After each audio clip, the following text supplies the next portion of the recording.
Alright ख़वातीन व हज़रात, Bukhari perspective में आप सबको खुश आमदीद। नेशनल असम्बली में एक गठिया तरीन बिल पास हुआ है, और ये गठिया तरीन बिल है क्या कि जी नेशनल असम्बली के मेंबर्स ने ये बिल पास किया है कि हम अपने एसेट्स को सीक्रेट रखना चाहते हैं आवाम से, क्योंकि हमारी सिक्योरिटी को ख़तरा है।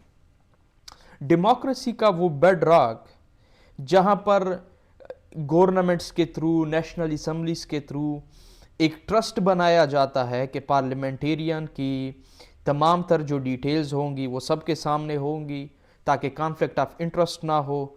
आवाम और अवामी नुमाइंदों के बीच में एक ट्रस्ट बिल्ड हो।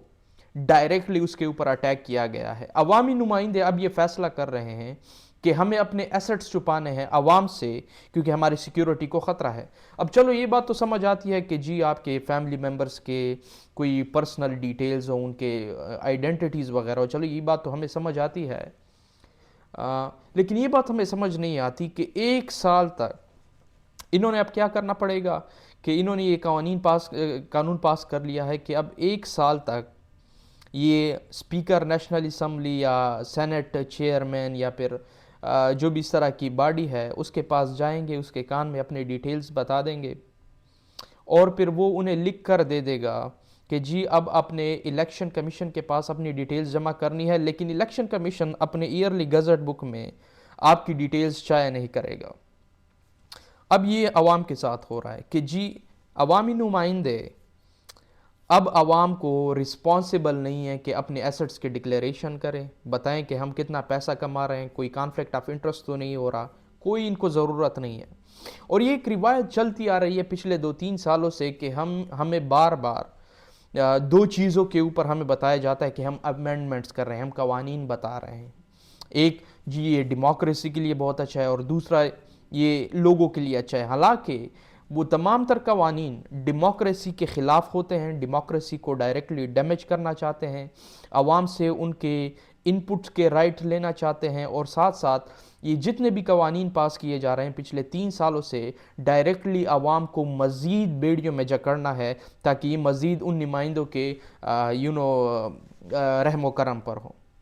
सो डेमोक्रेसी तो मुकम्मल तौर पर बढ़ गई है पाकिस्तान में। अब ऐसी कोई चीज़ नहीं रही जहाँ पर हम कह सकें कि जी अवामी नुमाइंदगी को प्रोटेक्ट किया जा रहा है, बल्कि अवामी नुमाइंदगी से दूर जाया जा रहा है। एक किस्म की ओलिगार्की बन रही है, और ये ओलिगार्की कौन है?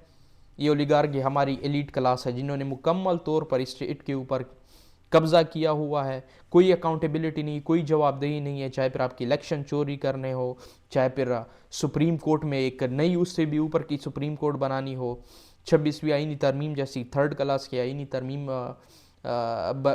करनी हो, अच्छा पैका के नाम से आवाम से फ्रीडम ऑफ स्पीच लेना हो, तो ये तमाम तर चीज़ें कर रहे हैं ताकि आवाम को मज़ीद दबाया जाए, उनके ऊपर मज़ीद फोर्स किया जाए अपने आप को। और ये किस चीज़ को दावत दे रहे हैं? ये दावत दे रहे हैं असल में एक इनकलाब को, जिसके मैं पर्सनली अपने उसके हक़ में नहीं हूँ।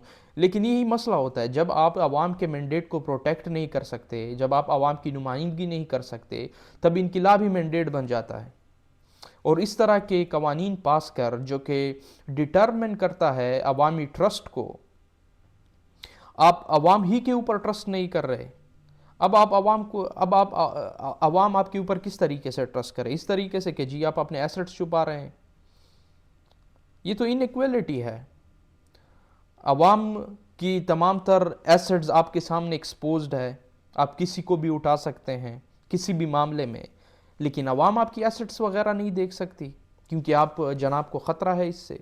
सो एक्सट्रीम स्टुपिडिटी है। और इसकी तारीख क्या है इन एसेट्स की? ये 1973 का कॉन्स्टिट्यूशन में एसेट्स वगैरह का डिक्लेयर करना लाजमी बन गया था। उसके बाद हर साल तो नहीं, लेकिन जिस तरह के आजकल होता है कि हर साल डिक्लेयर करना पड़ता है, लेकिन 2010 के बाद तो हर साल का सिस्टम स्टार्ट हो गया।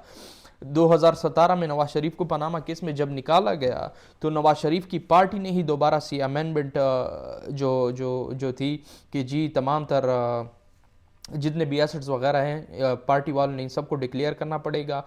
और नवाज शरीफ ने साथ साथ ये भी अमेंडमेंट अपनी पार्टी को दी कि अगर कोई शख्स एसेट डिक्लेयर किए बगैर पकड़ा जाए तो फिर चले आप उसे नेशनल असम्बली से तो निकाल सकते हैं, लेकिन पार्टी से आप उसे नहीं निकाल सकते, उसकी पार्टी के ऊपर उसका कंट्रोल होगा। सो नवाज शरीफ ने ये किया कि जी चले आपने मुझे पनामा में पकड़ लिया है, लेकिन मेरी पार्टी के ऊपर मेरा होल्ड रहे, और फिर बाद में वो सुप्रीम कोर्ट में पीटीआई ने चैलेंज किया और इसे उड़ा दिया। सो ये इनके अपने ही बनाए हुए कवानीन हैं। और आज यही पीपल्स पार्टी और यही पीएमएलएन जिनके जो शुगर माफिया में मुकम्मल तौर पर इन्वॉल्व हैं, स्टील मिल्स में इन्वॉल्व हैं, सबसे बड़े बड़े प्रॉपर्टी टाइकून्स यही हैं, और आवाम के माथे के ऊपर इन्हें छेद दिख रहा है। पता ही नहीं कि आने वाला कोई है नहीं, हमारे पीछे हमारे बैकर्स ठहरे हैं। सो ये पार्टियां हैं बेसिकली, ये दो जो पार्टियां हैं ये तमाम तर बुनियादी जड़ हैं पाकिस्तान के इस माशी सूरत हाल के। इसमें होता क्या है ये मुझे समझ नहीं आ रही कि आप एक अवामी नुमाइंदा हैं और अवाम आपके एसेट्स नहीं दे सकती। What kind of a stupid nonsense is this. उसके बाद आ जाते हैं हमें लेक्चर करते हैं कि जी हम बड़े प्रो डेमोक्रेसी हैं और हम आप लोगों के प्रॉपर नुमाइंदा हैं। और ये देखें ज़रा, इन नमूनों ने ये बिल पास किया है, इलेक्शन एक्ट में इन्होंने तरमीम करनी है, और इसमें लिख भी दिया गया है कि इन शहजादों ने कि जी 1 ईयर एट अ टाइम ये रिस्पॉन्सिबल होंगे। मतलब 31 दिसंबर से पहले ये स्पीकर नेशनल असम्बली के पास जाएंगे, उसके कान में कुछ पुस करेंगे कि जी हमारे एसेट आप एक्सपोज ना करें इलेक्शन कमीशन ऑफ पाकिस्तान के थ्रू, क्योंकि हमारी सिक्योरिटी को ख़तरा है। और फिर स्पीकर इसका नोट ले लेगा, ये चले जाएंगे इलेक्शन कमीशन ऑफ पाकिस्तान के पास, जी ये हमारे एसेट हैं लेकिन आप लोगों को ना बताएं। सो ये स्टुपिडिटी चल रही है और ये मज़ीद चलेगी। इस पूरे पाकिस्तान में यही एलिटिज़म और एलीट कैप्चर बढ़ाया जा रहा है। पाकिस्तान के कॉन्स्टिट्यूशन को इरोड किया जा रहा है। लोगों का जो बुनियादी हक है, और एक ही हक है उनके पास कि वोट डाले, वो उनसे छीना जा रहा है। और फिर ये लोग एक्सपेक्ट करते हैं कि तमाम तर लोग खामोश बैठ जाएं।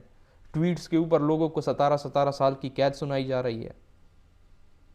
सो मुझे नहीं लगता कि ये लोग इन टैक्टिक्स के थ्रू पाकिस्तान को कामयाबी की तरफ लेकर जाएंगे। मैं पर्सनली ये समझता हूँ, और ये एक्सपेरिमेंट पाकिस्तान की तारीख में कई मरतबा हुआ है कि पाकिस्तान इसी तरीके से इकनॉमिकली स्टैगनेंट रहेगा, चंद सालों के बाद हालात मज़ीद ख़राब हो जाएंगे, फिर ये एक दूसरे के ऊपर इल्ज़ाम डालते हुए चले जाएंगे और पाकिस्तान उसी जगह पर रहेगा जो आज है, बल्कि इससे भी हालात बुरे हो जाएंगे। जब तक आप लोगों को अपने आप को एक्सप्रेस नहीं करने देंगे, लोगों के पास ये अथॉरिटी नहीं होगी कि किसे वो चूज़ करे किसे चूज़ ना करे। और फिर ये कहते हैं कि जी लोगों को पता नहीं है, वो तो बिरयानी की प्लेटों के ऊपर अपने वोट बेच देते हैं, वो जायल हैं, तमाम तर लोग जायल हैं। डेमोक्रेसी इस तरह के लोग आ जाएंगे जो कि हमारे मुल्क के लिए ख़तरा बन जाएंगे। Let me clear your mind, democracy risk का ही नाम है। आप रिस्क लेते हैं, आप लोगों के ऊपर ट्रस्ट करते हैं। लोग कभी गलत फैसला ले भी लेते हैं तो फिर उससे खुद लोग ही करेक्ट करते हैं। आपने सिर्फ इंस्टीट्यूशंस ने ये करना होता है कि इसे आपने देखना पड़ता है, आपने इसकी देखभाल करनी पड़ती है। लेकिन हमारे यहाँ तो बिल्कुल उल्टा निज़ाम चल रहा है। इंस्टीट्यूशंस उड़ जाते हैं, लोगों को पकड़ लेते हैं। तो फिर भाई अगर लोगों को ही आपने पकड़ा है तो फिर तो आपकी अपनी ही लेजिटिमेसी जो आप ड्रा करते हैं लोगों से कि जी हम आवाम की नुमाइंदा इंस्टीट्यूशंस है, आप अपनी ही लेजिटिमेसी को ख़तरे में डाल रहे हैं। सो जब आप अपनी लेजिटिमेसी को ख़तरे में डालते हैं, आवाम ही के ऊपर आप क्रैक डाउन करते हैं, आवाम ही की बात को आप नहीं सुनते, नेक्स्ट थिंग आपने सोशल कॉन्ट्रैक्ट तोड़ दिया है मुकम्मल तौर पर। अब जिसकी मर्जी, जिसके पास सलाटी होगी उसकी बैंस होगी। फिर ये टेररिस्ट, एक्सट्रीमिस्ट या कॉन्स्टिट्यूशनलिस्ट या फिर आम आवाम, कोई फ़र्क नहीं रहता। फिर जिसके पास लाठी है उसके पास बैंस होगी। फिर चलाने इस तरह से मुल्क।